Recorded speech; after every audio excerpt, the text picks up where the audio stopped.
Welcome to About the Winelands. In this show, we will be chatting to influencers and leaders in the wine industry, winemakers, restaurants, and other businesses. Tune in every Wednesday and Friday for our latest episodes. You will find us on YouTube, Spotify, Google Podcast, and Apple Podcast. Be sure to subscribe so that you do not miss out.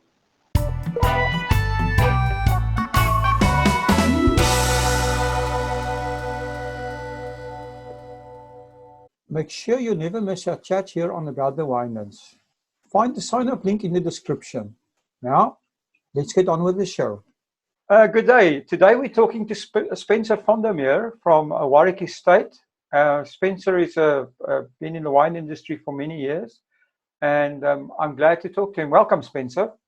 Thank you. Thank you very much, Will. Glad to be here. Spencer, please tell us a little bit about yourself, your personal background, and how you became involved with the wine industry. Cool. Well, first, I don't think it's a particularly long time. I've been involved in the wine industry since I moved to South Africa, so about this is 8 years now. More indirectly than directly because I worked in hospitality first. So I run a few restaurants in Cape Town.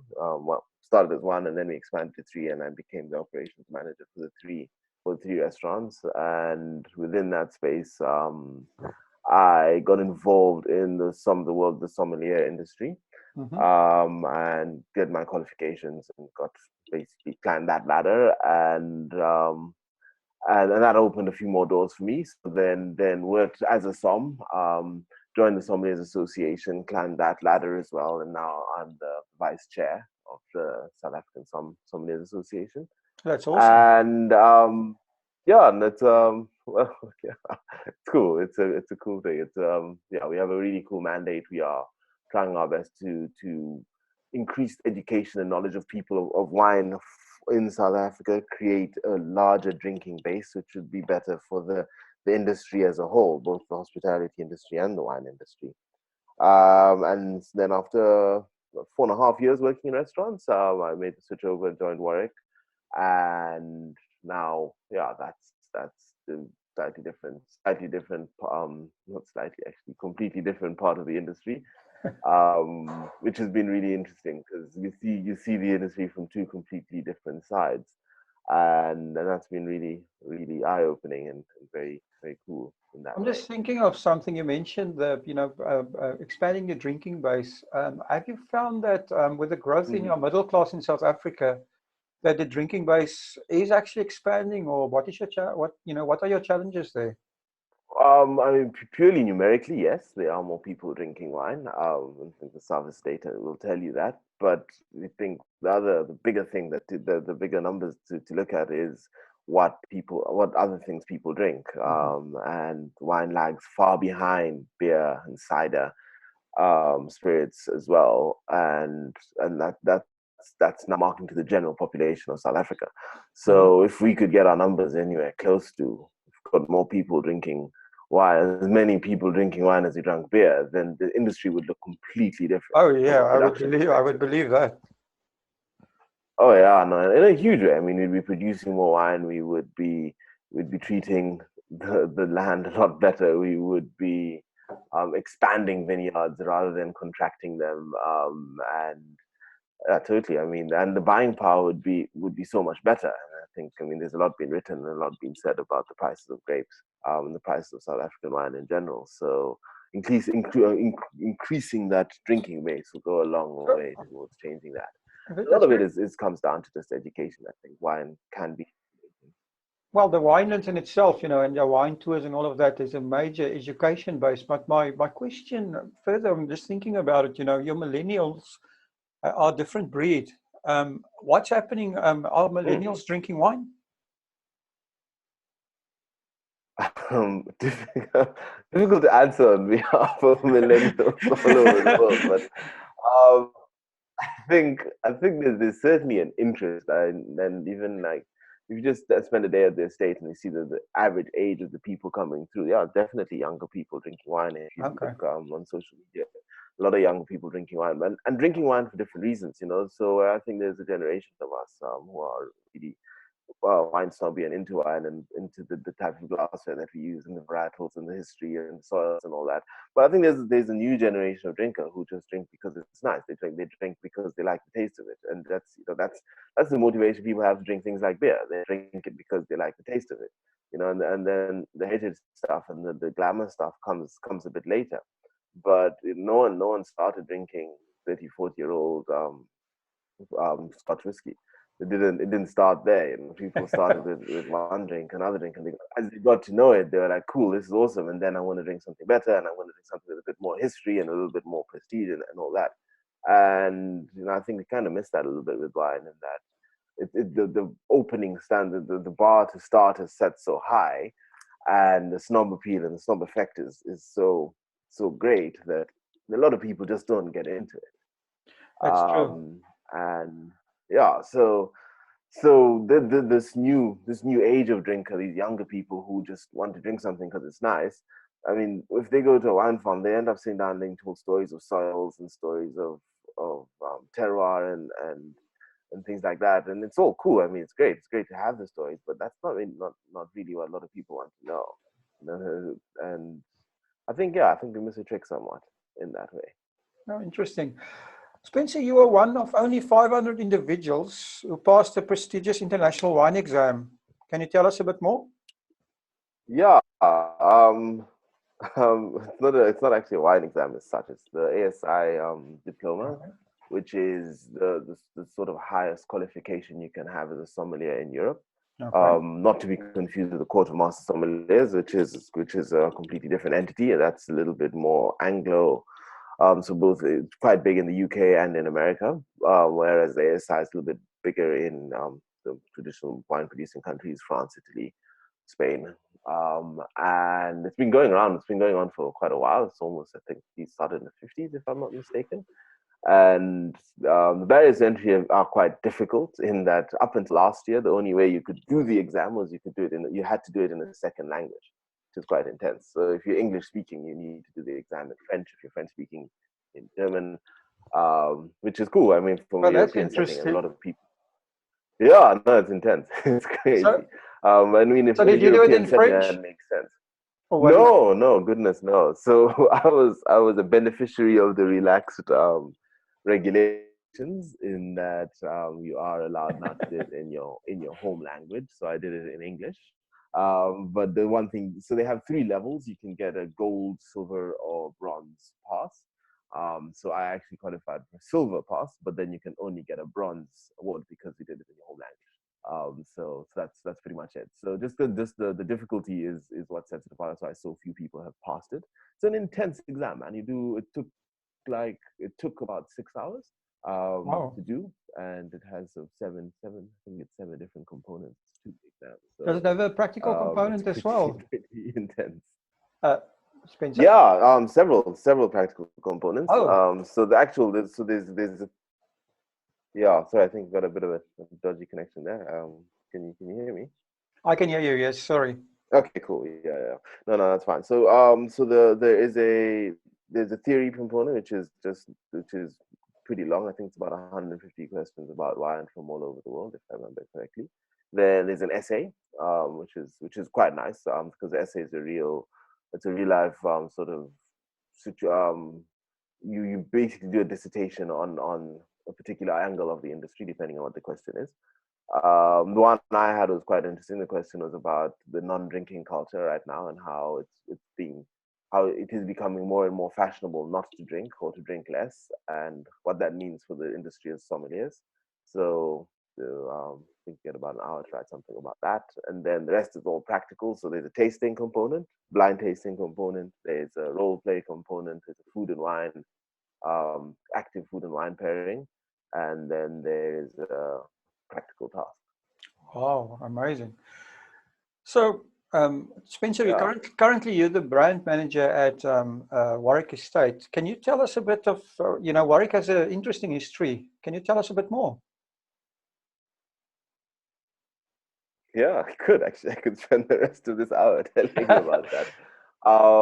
So yes, a very very cool history. It's quite cool to be working for a property like Warwick. We've been around since, in production terms, since the mid 80s. We made our first vintage went out in 1985, and have made a vintage of wine ever since then. So that's pretty cool. And we are now the single biggest estate in Stellenbosch with the acquisition of 8K. Wow. And we have some incredible ambition. As the estate, we want to become a significant wine producer internationally. In that, the reputation of South African wines is both really good and really bad, internationally. And I mean, that's for really bad for historical reasons, but really good as well in that we're making some really cool stuff Mhm. that that is as good as anything in the world. I think the Canon Paul Sour really changed the world's perception of that. However, a lot of the wines we make are not in significant enough volume to really shake the world. So Mhm. it's amazing stuff, but it's just not it's not big enough that the whole world will get to taste. Um, and and that becomes a huge problem because it becomes cult wine rather than iconic wine. Mhm. And I think there's a difference there because there's a lot of cult wine around the world.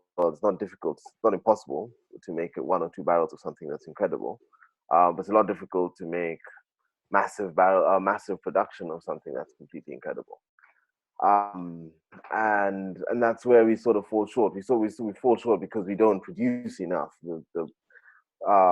In any single estate in South Africa, no one's producing mass producing wines in volumes of 100 to 200,000, 400,000 bottles of that superior world class quality. And that's what we're going to try and do. Well, that's our vision as well. That's what we want to try and get to, and model ourselves sort of like the Penfolds in Australia, Mhm. um, and have wines in different ranges and have incredible, um, an incredible reputation in those ranges as well. And we're very much on the way to doing that. Like, um, from a consumer perspective, with our First Lady range, the whole ethos behind the First Lady range, the name the First Lady pays tribute to Norma Ratcliffe, who was the founder and our first winemaker, one of the first female winemakers in South Africa. So the First Lady range pays homage to that. And the idea, or that's what a lot of people say, but we really believe in it, that every bottle of wine we make, every wine we make the best wine we can make in that range, in that price range. And so when we're making our sort of higher tier exclusive stuff, we will spare no expense. We'll pick the best sites. We will make the wine as best we can. But also when we're making the wines of the First Lady range, we know obviously you can't be the dream, but no one can drink wines that cost 300 rand plus every single night. But we wanted to make Warwick accessible to everyone, and so we created this range of wines. But we still put the same ethos and focus into making them. And in so doing, you know, no stone is left unturned. We do the best we can to make it, and that even if at that lower price point, it's still going to be the best wine. And we've encountered a lot of success with that, and people vote with their feet with that. In that we have the best selling Cabernet in that sort of premium range, which is sort of between 80 to 150 rand a bottle. We've got the best selling Chardonnay in that range. We've got the fastest growing Sauvignon Blanc in that range, which is the most competitive um, um, market for wines in South Africa at the moment. And our rosé as well is the best selling rosé. So within the First Lady range, we are right up there. The consumers love the wine. We are making a wine that people love. And then with our premium stuff, we have consistently done very well on the award circuit, which both internationally and locally. And 2015 is pretty well. 2015 vintage, last year's awards were quite a highlight for us. We got the best producer at the Trophy Wine Show, and I think we got four Oh, 5-star platinum in our range of wines. So definitely, definitely doing something right with that. So well on our way to producing that on an even larger scale with the new infrastructure that we now have. oh, that's interesting. So yeah, you're looking at expansion, which is unbelievable, and a great vision Yes. to have. No, totally. And actually, just to that point, and sorry to interrupt you, but also just to that point, we are embarking on one of the biggest replantings that's happened in South African wine for the Oh, last, really? probably in the last 5 years. Yeah, absolutely. We are replanting a significant amount of new vineyard over the next 5 years, focusing particularly on Cabernet Franc, which has been an important wine for us at the estate. We were the very first estate to bottle a straight Cabernet Franc in South Africa, Mhm. and we've had a hell of a lot of success with our Cabernet Franc since then. And it's only made sense now that we've based our entire production around it. So our flagship wine, the trilogy from 2015, is now Cabernet Franc based, and we want to increase the volume of our straight Cabernet Franc as well. And it will also play a part in our second tier Bordeaux blend as well. Oh, that's very interesting. Spencer, something different. The Mm. Warwick Wedding Cup. There's a story around that as well. What is this? Yeah, it's a cool story. It's a very cool story. It's the story of it's a love story actually, which is always nice. It endears itself to a lot of people. It's the story of Princess Kunigunda, and the myth goes that she was she was the favorite daughter of the king at the time, and he loved her dearly, but she fell in love with a commoner, and he was an average a blacksmith, and Father King forbade her to continue the relationship because she was royalty, and he had greater things planned for her. But she loved him dearly, and she refused to listen to him. So she went on hunger strike and refused to eat completely, locked herself in a room, and never came out. And the king, above all else, as much as he wanted greater things for his daughter, he loved his daughter dearly, and he wanted her to live. So he ended up compromising, and Goldrow went released really well, went over to her dungeon where she had locked herself and said, "Listen, what are we going to do? We got to make this work. I can't have you dying." So she's like, "Listen, I'm not compromising. I really love this man, and I want to marry him." So the king caught up in the corner said, "Oh dear, okay, well, I'm going to have to. If you're going to marry him, then I want to make sure that he is worthy of your hand, for he is not of royal lineage." And so he called the blacksmith to the palace, and he said, "Listen, my daughter is smitten with you, and I can't understand why, but you are a blacksmith and a talented one at that, I believe. So I'm going to set you a challenge, and if you can fulfill this challenge, then you can have my daughter's hand in marriage." So the blacksmith loved the daughter as much as she loved him, and he said, "Well, I'll do anything. Tell me what the challenge is, and I'll make it work." So the king told Blacksmith, "I want you to create a cup that two people can drink from at the same time without anything spilling. And if you can do that, then you will prove yourself intelligent enough and worthy enough for my daughter's hand in marriage." So the blacksmith went away and he created the wedding cup. The wedding cup is actually that's the logo that you have on any bottle of our Warwick wines, um, and it's actually it's a chalice, so it's a cup, Hmm. but it's shaped like a lady, and lady carrying a like a pot on the top of her head, and she's wearing a long skirt. So the pot is rotates on an axis. So basically, when you hold it up, it will rotate with you. So you can literally drink from the bottom of the cup, which is the lady's skirt. Doing my best to describe it. It's actually a lot easier when you have the visual. But yeah, basically, so if you turn it to the side, you can put the wine in the cup, and then because of the rotating axis at the top, the little top of the cup will swing, and there you have it. So you can actually drink from it at the same time. So he took the cup back to the king, and the king was incredibly impressed. So he allowed his daughter to marry the blacksmith, and the rest was history. But the cup is actually known as the wedding cup or the marriage cup, and is being used in that tradition for a very long time. And we have it at the estate. You can actually buy it. So sales Wow. pitch for you over here. It's for sale at the estate for just under 3,000 rand. It's made of pure silver, so quite a cool wedding gift.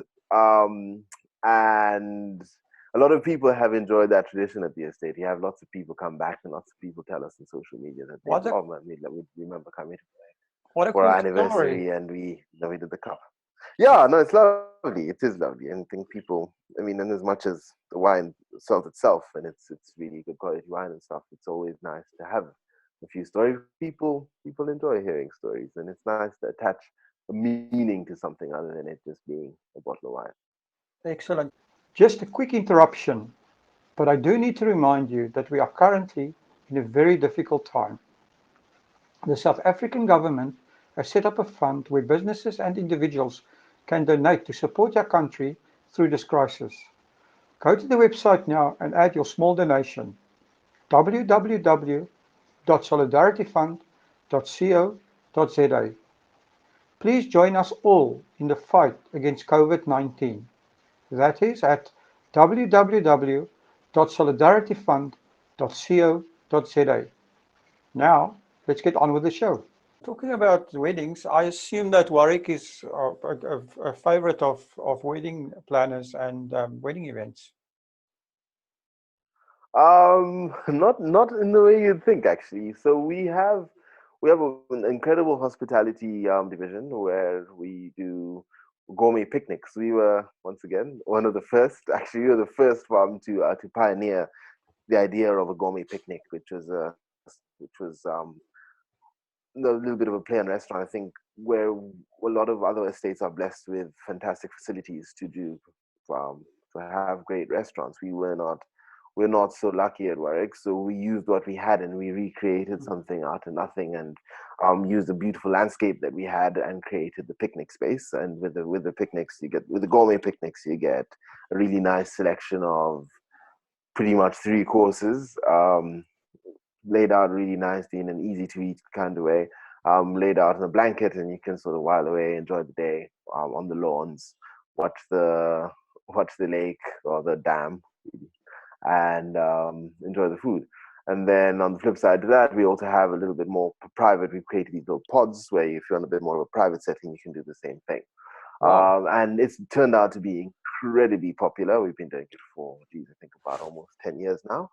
And like, geez, from November to February, it's completely chocker.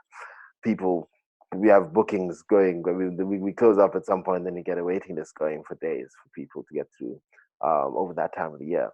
But we don't have as much space as some other estates in Stellenbosch, and so we don't really offer too much as far as a wedding venue is concerned. Okay. We have done some smaller weddings, like to about, I think about 200 odd people in a bit of a private space. We have a smaller private space that can accommodate that, but yeah, not can't do the massive, big 500 to 1,000 people weddings that you But, sometimes get. but at least they can come buy the wedding cup, right? And the wine for the wedding. Oh no, absolutely. Yes, indeed. Yes, indeed. So, Club Warwick, I saw this on your website. Can you tell us a bit more about this Yes, and the benefits? absolutely. Oh no, I'm 100%. I'm very excited to tell you about that. It's the newest project that we're working on at Warwick, and something that I'm pretty close to. Something I've been working on in a personal capacity for a long time. So here it comes again. We were one of the first estates to have a wine club in 2006. And over the time, we peaked at 1,500 members, which is really, really cool. Wow. But we found that wine clubs have gotten a little bit stale, and we've done a lot of research, even internationally. And a lot of what a wine club offers its members is exclusivity. So you get your sort of first dibs at a new release wines, and you get good prices on older wines and favorable um, favorable buying terms. And that's pretty much the play that most people have, and that's worked in that way. And it does get pretty jaded. I mean, if you're a member of 10 different clubs, it's pretty much the same offer, just in a different Mm. guise. So we set out trying to do something incredibly exciting and different, and really plug into how who we see as the average Warwick wine drinker, and how we see our brand. We position it as a lifestyle brand, and that people who drink Warwick enjoy the outdoors, enjoy trying new things, and work well with different with other brands. And so we've done a lot of different campaigns in our marketing with other brands, working hand in hand with that, because it's not just about the wine. It's about, do you enjoy your wine while out hiking? Or we did a really cool campaign at the end of last year with summer. I mean, we came together with 4 or 5 other South African brands and put a summer package together. We could then really highlighting the things that we feel South Africans love to do during summer, especially Cape Townians. So we focused it on beach. So we did some swimwear, sunglasses, sunscreen, and of course the wine, and that's the sort of stuff that people do. So it then becomes part of a better story. We're not just telling you, hey, drink our wine because it's a hot sunny day and it'll quench your thirst thing. This is a lifestyle thing. What you enjoy doing over summer, you can lump our wine into that, and it becomes a total package. And that's how we really see the positioning of our brand. So as I alluded to earlier, and I said, like, we see that the average wine drinker, or the new age wine drinker, isn't too fussed as much about the heritage of the wine and the unpronounceable French names, and the real detail about the type of soil that we use, and all of that. Don't get me wrong. I mean, that's obviously incredibly important, and there's a whole other type of wine drinker out there who's really interested in that, and we cater to that as well. But really influencing a whole other generation of drinker is about really fitting the wine into part of their lifestyle, and that's what we've done with Club Warwick. We've basically created a lifestyle club around that. And so the actual package is, you get a curated selection of wines, which I put together every 2 months, curated a selection of our wines, and you get 9 of them for 999 rand delivered to your doorstep. But alongside that, you get access to a bunch of very cool partner offers with other brands that we've worked with. So we've got You Cook, Travel Start, the Cotton Company. It's actually quite a number. I probably have to run them off. But if you go on the website, you can see them. You click on that, you can see who the partners are. Sorry, I'm going to get in trouble for not naming all of them. Sweep South is a partner currently, and I think I got them all.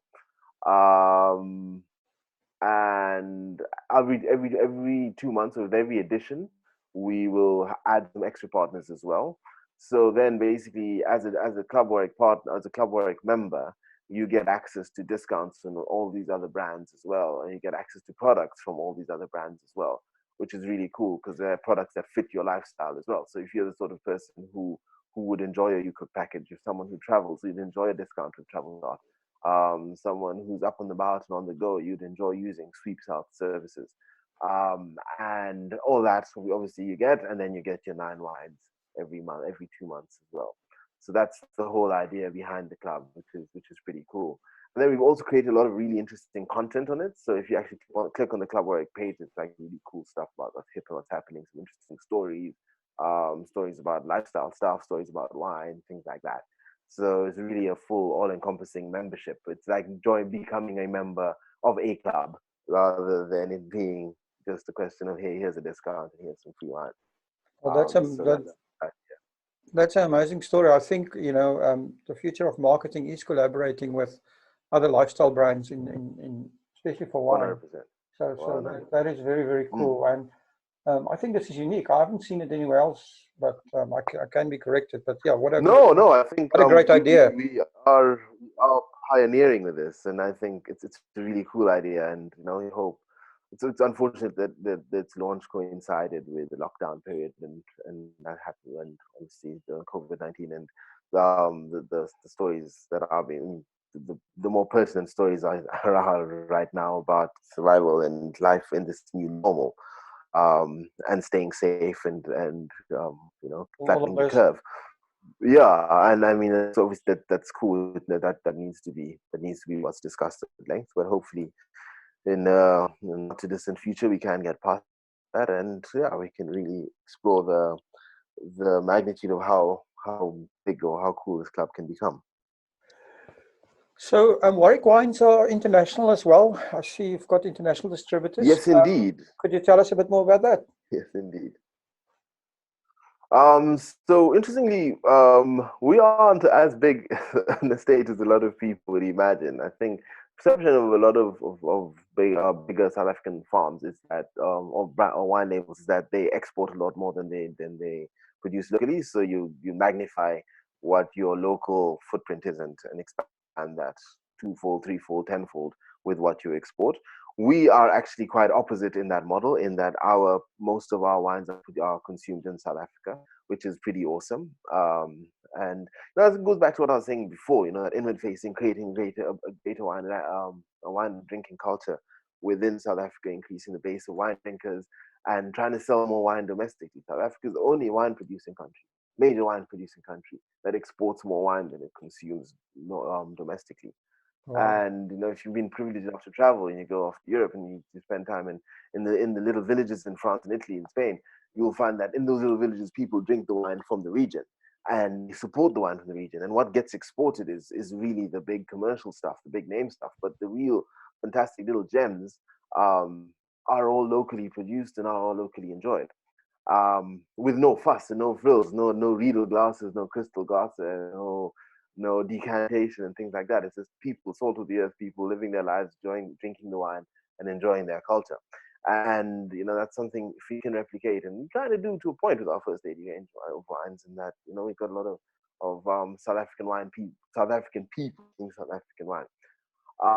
So our exports are not the base of our production at the moment. But we are increasing it, obviously, with the greater volume that we have and the limited drinking um, base in South Africa. So we are looking at growing that. At the moment, it's almost about 70-30. 70% drunk of our production consumed locally, 30% exported. And I imagine that number is going to change over time as the production increases.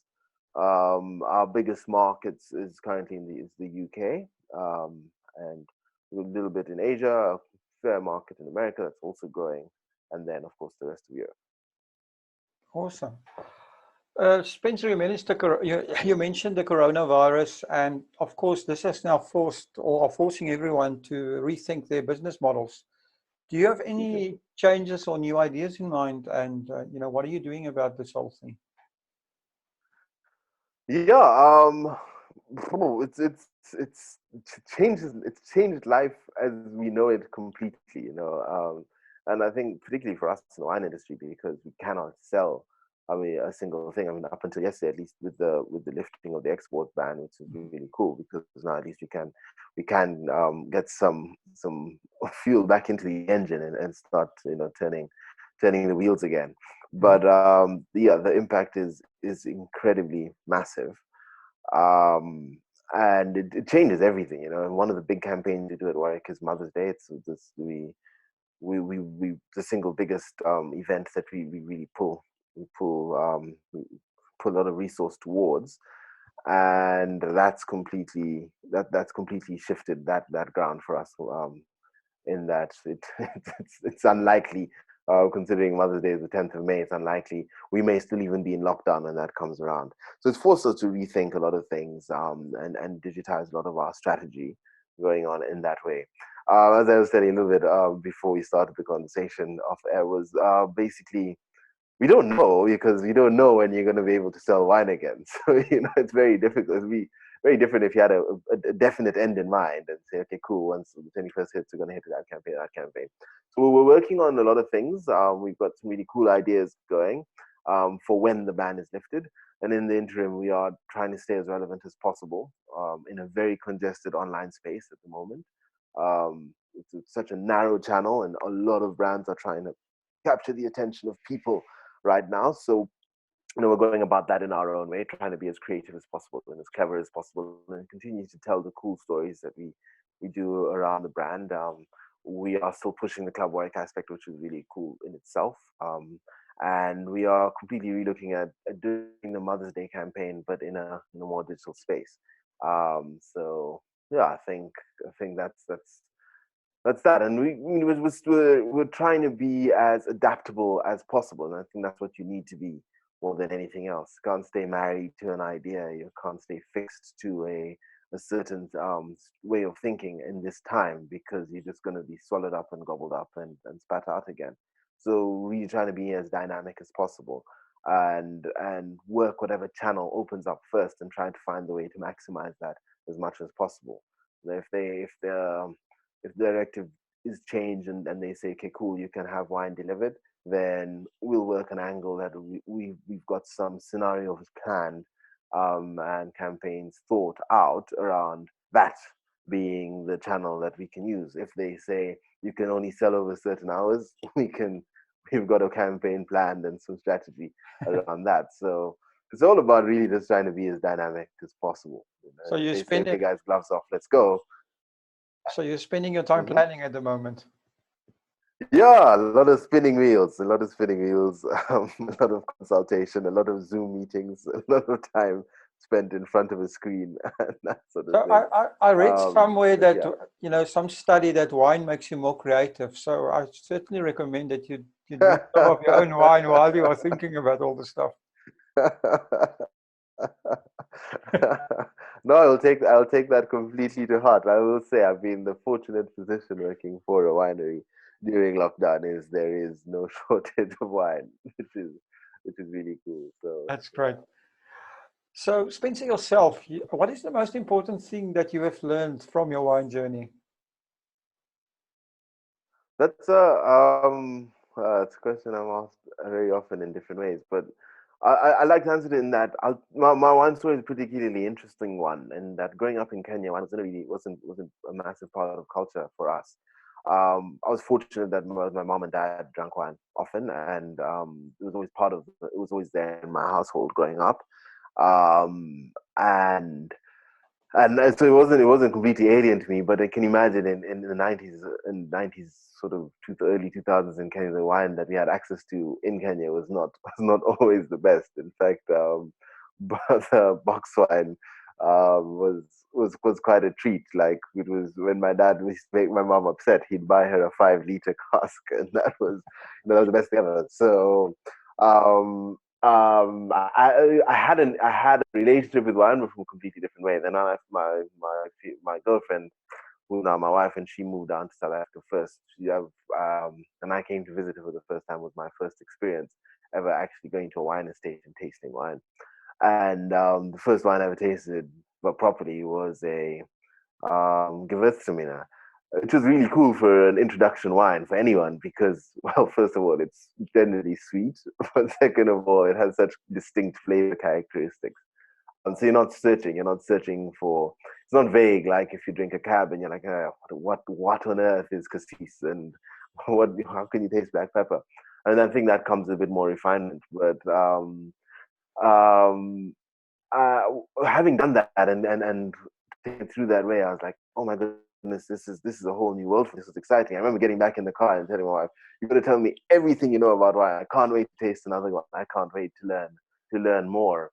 And I think that's the most important thing for me, for anyone going on a wine journey. It's really about finding the enjoyment of what's in your glass. Never mind the stories, never mind the pretense, never mind the price tag.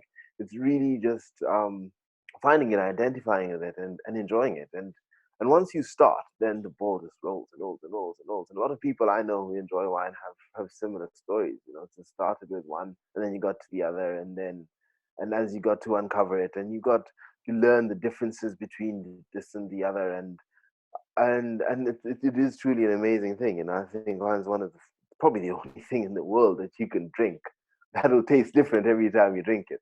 And that's quite incredible. If you can drink a super expensive Scotch whiskey that's 25 years old, 30 years old, whatever it is, or a really fine cognac, but it'll never have, from vintage bottle to bottle, it'll always be the same. But wine is a few things that every single vintage will taste completely different, and that'll tell you a completely different story. And and I think that's just such an exciting thing to think about. You can have six wines made by the same person from the same patch of land. Open them every day for a different day of the week, and it'll taste different, and it'll give you a completely different story. It'll give you a whole different idea, and that's just the most amazing thing about it. And you can never get tired of drinking wine. That's for sure. Spencer, you obviously love your wine and have a passion for this. So my last question to you is, what is your favorite wine quote? Quote. Yeah, Wow, good question. I gotta be honest, I don't actually know too many other people's quotes off the top well, you can always off the top of give my us head. your own one. Well, I'll tell you what. This is actually I've heard this one before, said in different ways, but I think it goes something like, "Your favorite wine is the wine that you're enjoying in your glass right now." And I've always thought that that's pretty profound and that's pretty cool because as a wine enthusiast, you spend a lot of time tasting different wines. with a different hat on. I'm fortunate enough to have been on different panels for judging different wines and things like that. And you end up, sometimes you're lucky, you find yourself buying a cult wine, or you find yourself in possession or ownership of it, and you have all this anticipation. You're like, oh my god, I finally got a bottle. You open it up and expecting the world to change with the first sip, and you find, oh my goodness, it's actually pretty average, or it's not as what I expected it to be. Oh my goodness, it's corked or it's oxidized, and you can end up wasting your life in that way, saving yourself to taste something that's built up to be amazing and turns out not to be. And then another day you open your bog standard Sauvignon Blanc on a super hot sunny day, your family's around you. You've just got some really good news. You sip it and it tastes like the most amazing thing that you've ever tasted in your entire life. And then you open it and you open a second bottle the next day and it's nothing like that.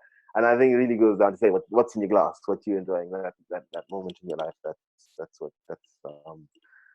the best wine you ever tasted, Oh, for that moment.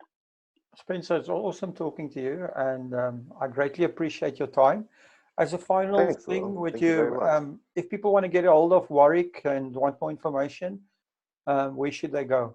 Oh well, fortunately we are everywhere. So we are pretty active on Facebook. Okay, So you can just find our page on Facebook, and actually all social media channels. We're pretty active on all of them. okay. And then you can directly inquire from our website if you have any questions. You can just go on warwickwine.com. And of course, if you're in Stellenbosch, you can always visit us at the estate. We are open 365 days a year. We have an incredible team at the estate, really, really welcoming. We work really hard at making sure everyone feels the welcome and feels the love when they come there. So at any time, if you're in the area, please come through. And yeah, I think that's pretty much it. And if most of all, you can always just pick up the phone and call as well. Excellent. We'll put all the links and everything down in the description of this recording. But Spencer, Fantastic. thanks again, and I'd love to talk to you again in future. But thanks for your time today. Amazing. Well, thank you very much, mate. And thank you for the opportunity. It's been really cool chatting. Thank you for supporting our show. If you would like to get more exposure for your business, please have a look at our sponsorship options. Thanks again for supporting About the Winelands. Please follow us on YouTube and on our social media channels. All details and links are in the description.